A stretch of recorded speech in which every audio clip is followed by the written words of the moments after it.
মাননীয় মুখ্যমন্ত্রী পৌরোহিত্যে আমাদের ক্যাবিনেট মিটিং সম্পন্ন হয়েছে এবং বরাবরের মতোই গুরুত্বপূর্ণ সিদ্ধান্তগুলো আপনাদের মাধ্যমে অফিসিয়াল আমরা রাজ্যের জনগণকে অবগত করতে চাইছি।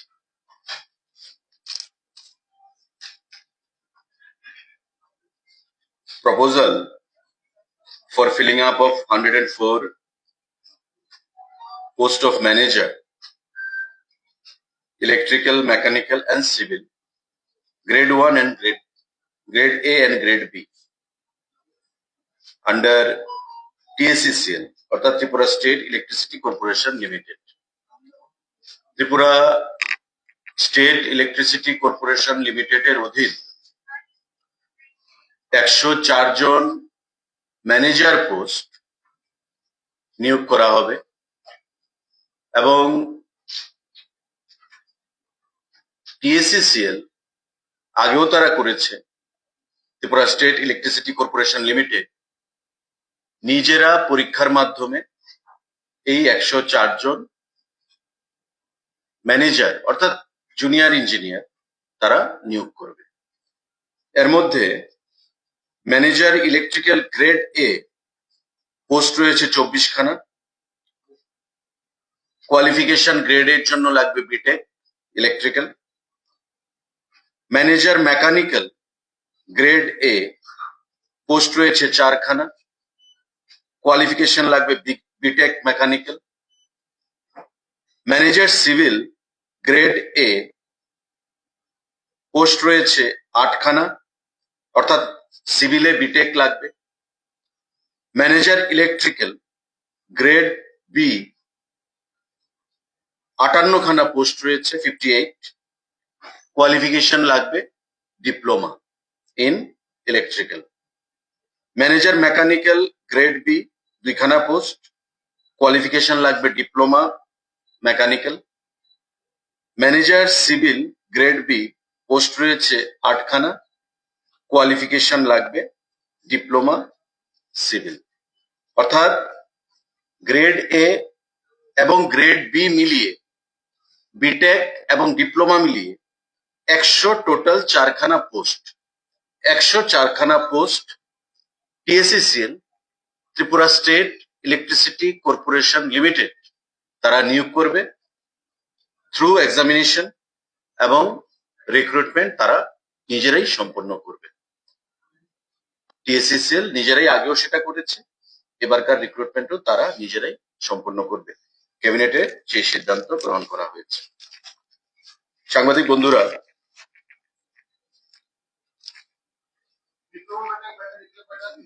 ডিপ্লোমা মেকানিক্যাল পোস্ট রয়েছে 2টো গ্রেড বি। সিভিলে রয়েছে পোস্ট 8 খানা এবং ইলেকট্রিক্যালে পোস্ট রয়েছে 58 খানা ডিপ্লোমা। আরেকটা গুরুত্বপূর্ণ সিদ্ধান্ত, implementation of new scheme, namely মুখ্যমন্ত্রী সংখ্যালঘু উন্নয়ন প্রকল্প 2025। যারা রিলিজিয়াস মাইনরিটি ত্রিপুরা রাজ্যে রয়েছে, ওই রিলিজিয়াস মাইনরিটিদের অর্থনৈতিক বুনিয়াদকে শক্তিশালী করার জন্য মুখ্যমন্ত্রী সংখ্যালঘু উন্নয়ন প্রকল্প 2025 সেটা মাননীয় মুখ্যমন্ত্রীর নেতৃত্বে গত বছর আমাদের এবছর যখন বাজেট অধিবেশন হয়েছিল তাতে প্রভিশন রাখা হয়েছে এবং তাদেরকে অর্থনৈতিকভাবে শক্তিশালী করার জন্য 1.5 কোটি টাকার প্রভিশন সেখানে রাখা হয়েছে। কি কি ব্যবসাতে তারা সেটা লাগাতে পারে? Dairy framing, poultry farming, duckery, small business. Small যারা বিজনেস করতে চায়, ছোটখাটো বিজনেস, তাদের জন্য ওয়ান টাইম 10,000 টাকা তাদেরকে দেওয়া হবে এবং 5,000 টাকা প্রথমে দেওয়া হবে ফার্স্ট ইনস্টলমেন্টে, দ্বিতীয়বার আবার 5,000 টাকা তাদেরকে প্রদান করা হবে। এবং এটা department of welfare of minorities, সংখ্যালঘু উন্নয়ন দপ্তর থেকে এই প্রচেষ্টাটা নেওয়া হচ্ছে। 1.5 কোটি টাকার প্রভিশন রাখা আছে। 5,000, 5,000, 10,000 টাকা দুটো ইনস্টলমেন্টে তাদেরকে প্রদান করা হবে এবং প্রায় 1,500 বেনিফিশিয়ারিকে টার্গেট করা হয়েছে। প্রাথমিকভাবে তাদেরকে সেটা প্রদান করা হবে। বাজেট সেশনে আমাদের ভাষণে ছিল মাননীয় অর্থমন্ত্রীর দ্বারা, মাননীয় মুখ্যমন্ত্রীর নির্দেশে, এবং গতকাল সেই সিদ্ধান্ত সেটা ক্যাবিনেটে পাশ করানো হয়েছে মাননীয় মুখ্যমন্ত্রীর উপস্থিতিতে। সাংবাদিক বন্ধুরা, আমাদের formation of Tripura women entrepreneurship policy, TWEP,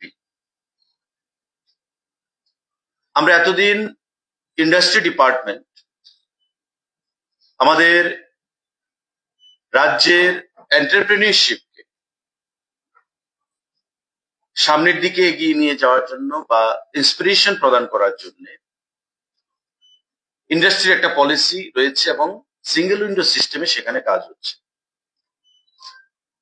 নতুন করে ওমেন এম্পাওয়ারমেন্টের জন্য আমাদের ইন্ডাস্ট্রি ডিপার্টমেন্ট থেকে বিশেষ করে গ্রামীণ যারা মহিলারা স্বাবলম্বী হতে চায়, সেলফ হেল্প গ্রুপের সঙ্গে যুক্ত রয়েছেন, আমাদের যারা লাখপতি দিদিরা রয়েছেন, আপনারা জানেন যে প্রায় 82,000 লাখপতি দিদি রয়েছে ত্রিপুরা রাজ্যে। এই লাখপতি দিদিদের মধ্যে থেকে তারা স্বাবলম্বন গ্রুপের মাধ্যমে যার ইনকাম করছে তার বাইরে তাদেরকে আরো উৎসাহ প্রদান করার জন্য সেখানে এই formation of Tripura women entrepreneurship policy cabinet অনুমোদন দিয়েছে।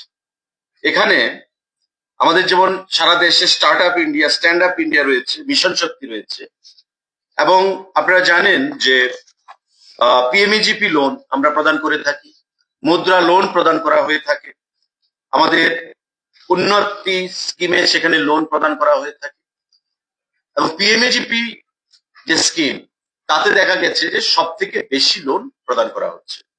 এবং মহিলাদেরকে এই এন্টারপ্রেনিয়রশিপে মদত যোগানোর জন্য, প্রেরণা যোগানোর জন্য ইন্ডাস্ট্রি ডিপার্টমেন্ট এই স্কিম এনেছে যে ম্যাক্সিমাম 1 কোটি পর্যন্ত টাকা লোন তাদেরকে প্রদান করা হবে এন্টারপ্রেনিয়রশিপের জন্য। এবং এতে করে তাদেরকে পুরুষরা লোন নিলে যদি 30% সাবসিডি থাকে, তাদেরকে 5%, মানে আরো বেশি, অর্থাৎ 35% সাবসিডি তাদেরকে প্রদান করা হবে তাদের এম্পাওয়ারমেন্টের জন্য, নিজের পায়ে নিজে দাঁড়ানোর জন্য। কারণ আমরা বলি ওমেন এম্পাওয়ারমেন্ট, আমরা বলি মহিলার ক্ষমতায়ন, 3 টায়ার পঞ্চায়েত সিস্টেম, পার্লামেন্ট, বিধানসভা, প্রতিটি ক্ষেত্রে আমরা চাই ওমেনদের এম্পাওয়ারমেন্ট। এবং আমাদের রাজ্যে 33% চাকরির ক্ষেত্রেও মহিলাদের ব্যবসার ক্ষেত্রে রিজার্ভেশন আমরা করেছি। এবং সেটাকে আরো সামনে এগিয়ে নিয়ে যাওয়ার জন্য তাদেরকে এন্টারপ্রেনিয়রশিপে তাদেরকে আরো মোটিভেট করার জন্য এই যে আমাদের policy Tripura women entrepreneurship policy, সেটা চালু করা হচ্ছে এবং এটা ক্যাবিনেট অনুমোদন দিয়েছে। মহিলারা যদি ম্যাক্সিমাম সেখানে এন্টারপ্রেনিয়রশিপ হতে চান, ম্যাক্সিমাম 1 কোটি টাকা পর্যন্ত লোন আমরা প্রদান করব ইন্ডাস্ট্রি ডিপার্টমেন্ট থেকে, এবং তাতে করে পুরুষদের থেকে আরো 5% বেশি সাবসিডি তাদেরকে প্রদান করা হবে। এটা গতকাল ক্যাবিনেট মাননীয় মুখ্যমন্ত্রীর পৌরোহিত্যে এই ক্যাবিনেট মিটিং এ সেটা সিদ্ধান্ত গ্রহণ করা হয়েছে। তারাও পাবে, লাখপতি দিদিরা। আমাদের যারা লাখপতি দিদিরা রয়েছে, 82,000 লাখপতি দিদি রয়েছে সারা রাজ্যে। এখন তাদের মধ্য থেকে গ্রুপ কোনো এসে যদি মনে করে যে আমরা নিজেদের মধ্যে আমরা এন্টারপ্রেনিয়রশিপ হবো, আমরা কোনো এন্টারপ্রাইজ তৈরি করব, তবে তারা সেটা করতে পারে, সবাই পাবে মহিলা। এবং ভারতবর্ষের 3 থেকে 4টি রাজ্যে, কেরালা, মহারাষ্ট্র, ছত্তিশগড়, এই রাজ্যগুলোতে এই পলিসি রয়েছে। আমাদের রাজ্য, আমরা সেটা ক্যাবিনেটের অনুমোদন গতকাল হয়েছে, সেটা আমরা চালু করতে চলেছি। এবং এতে করে আমাদের বিশ্বাস যে পুরুষদের সঙ্গে পাল্লা দিয়ে, টেক্কা দিয়ে রাজ্যের মহিলারাও একটা নিজের পায়ে নিজে দাঁড়ানো, স্বাবলম্বী হওয়ার এবং অর্থনৈতিক বুনিয়াদকে শক্তিশালী করার, এবং এতে করে রাজ্যের অর্থনৈতিক বুনিয়াদ সেখানে শক্তিশালী হবে। এই সিদ্ধান্ত গতকাল ক্যাবিনেট মিটিং এ গ্রহণ করা হয়েছে। সাংবাদিক বন্ধুরা, আমাদের আরেকটা সিদ্ধান্ত,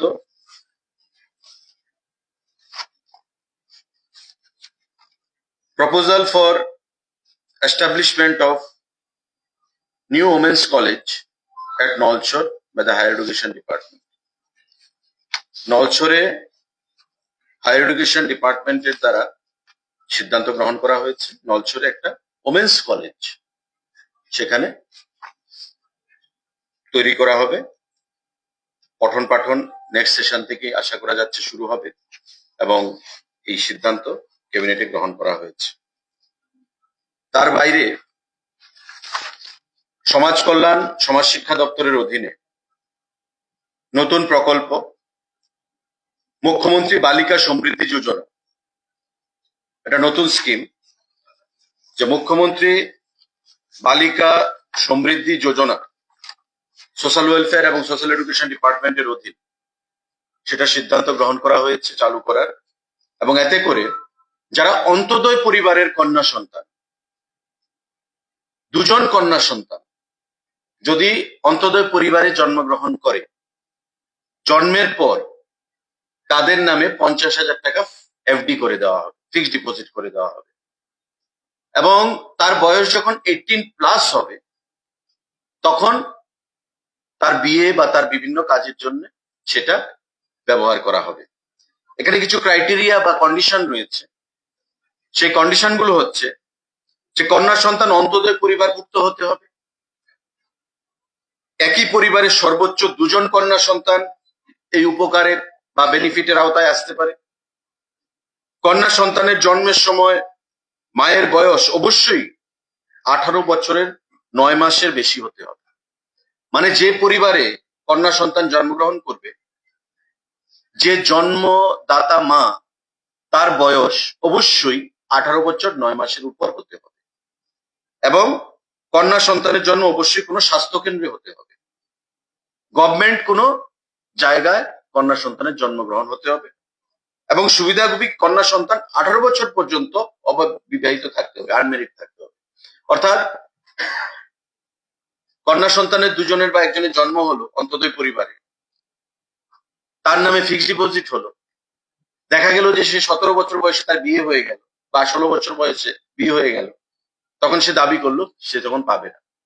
অর্থাৎ উদ্দেশ্য হচ্ছে কি, চাইল্ড ম্যারেজ তাকে একদিক দিয়ে আটকাতে হবে, এবং পাশাপাশি যারা গরিব, মার্জিনালাইজড ফ্যামিলি, অন্তোদয় পরিবার, তারা যেন অর্থনৈতিক ভাবে সেখানে সুবিধা পেতে পারে। অর্থাৎ এই 18 বছর 9 মাস এর বেশি হতে হবে মা, যিনি জন্মদাতা মা, এবং 18 বছর পর্যন্ত অবিবাহিত থাকতে হবে যে বেনিফিশিয়ারি, যে কন্যা সন্তান সে সুযোগ পেতে চায়। 18 বছরের পর, জন্মের পর থেকে 18 বছরের পর ওই ফিক্সড ডিপোজিট 50,000 টাকা বেড়ে যে টাকাটা হবে, সেই টাকাটা তাকে প্রদান করা হবে। এই সিদ্ধান্তগুলো গ্রহণ করা হয়েছে। সাংবাদিক বন্ধুদের যদি কোনো ক্যাবিনেট প্রশ্ন থাকে আপনারা সেটা করতে পারেন।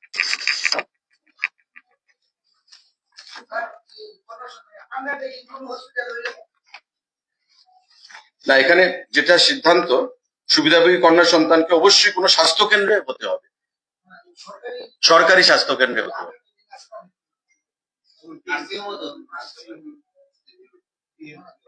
এখানে দেখুন, সরকারি সিদ্ধান্ত, কন্যা সন্তানের জন্য অবশ্যই কোনো স্বাস্থ্য কেন্দ্রে হতে হবে। এখন স্বাস্থ্য কেন্দ্র বলতে primary health centre, community health centre, মানে গভর্নমেন্ট সোসাইটি চালাচ্ছে, সেটা দপ্তর থেকে আপনারা ক্লারিফিকেশন নিয়ে নেবেন, কিন্তু এখানে লেখা আছে যে স্বাস্থ্য কেন্দ্রে হতে হবে। সেটা 18 year 9 months. There may be a case that the lady may have got married at 18 years, after 18 years only, but the child may be born before. Sometime in cases there are accidents also when before 9 months also baby is born in many cases, because that may create a confusion. No, the baby has to be after her birth. she has to attain the age of 18 plus to avail the benefit. That I understood.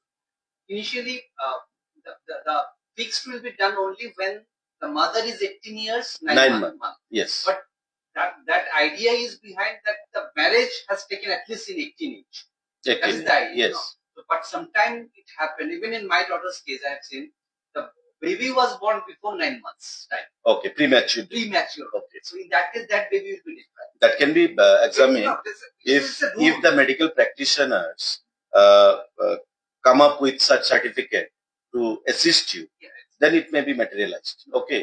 So any confusion, these are the decisions which have been taken by the cabinet under the chairmanship or When leadership of Honorable Chief year Minister. after year, in fact, new experience. Yes, yes.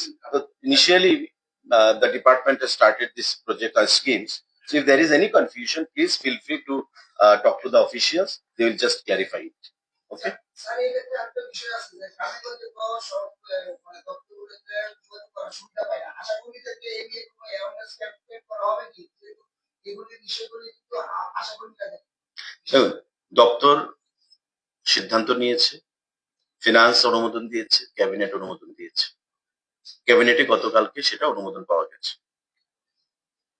বিষয়ে অনেক প্রশ্ন থাকতে পারে, যাবতীয় জটিলতা আসছে, এমন যদি কোনো বিষয় থাকে আপনারা দপ্তরের সঙ্গে, যে দপ্তরের সিদ্ধান্ত গ্রহণ করেছে সমাজ কল্যাণ ও সমাজ শিক্ষা দপ্তর, তার যদি সিডিপিও অফিসে যোগাযোগ করতে পারেন, ডাইরেক্টরেটে যোগাযোগ করতে পারেন, বা তার ডিস্ট্রিক্ট লেভেল অফিসারদের সঙ্গে যোগাযোগ করতে পারেন। কিন্তু সিদ্ধান্ত গ্রহণ করা হয়েছে পাবলিক ওয়েলফেয়ারের জন্য, সেটা পাবলিক ওয়েলফেয়ারের জন্যই সেটা খরচ করা হবে বা সিদ্ধান্ত গ্রহণ করা হয়েছে। আপনারা সেটা যে কোনো বিষয় আপনারা সেটা জেনে নেবেন দপ্তরের কাছ থেকে। ঠিক আছে, বলুন। আগরতলা থেকে বেশ কিছু উড়ান চালু হয়েছে আচ্ছা, 26 তারিখ আহমেদাবাদও চালু হয়েছে এখানে রিজিওনাল কানেক্টিভিটি আপনি কি আগরতলা বিমানবন্দরের ইম্পর্টেন্স আর দেখুন, আমরা তো বরাবরই চাই যে আগরতলার সঙ্গে বহির্রাজ্যের কানেক্টিভিটি আরো সমৃদ্ধশালী হোক, শক্তিশালী হোক।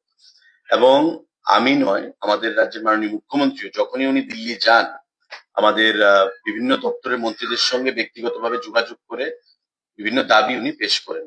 এবং তারই ফলপ্রসূ আমরা দেখতে পাচ্ছি যে শিলচর আমাদের বাগডোগরার সঙ্গে হবে, আহমেদাবাদের সঙ্গে হচ্ছে, ফ্লাইটের সংখ্যা বৃদ্ধি পাচ্ছে, চেন্নাইয়ের সঙ্গে হচ্ছে, হায়দ্রাবাদের সঙ্গে হচ্ছে। তো এইভাবে আমরা রেগুলার আমাদের চাহিদা রয়েছে।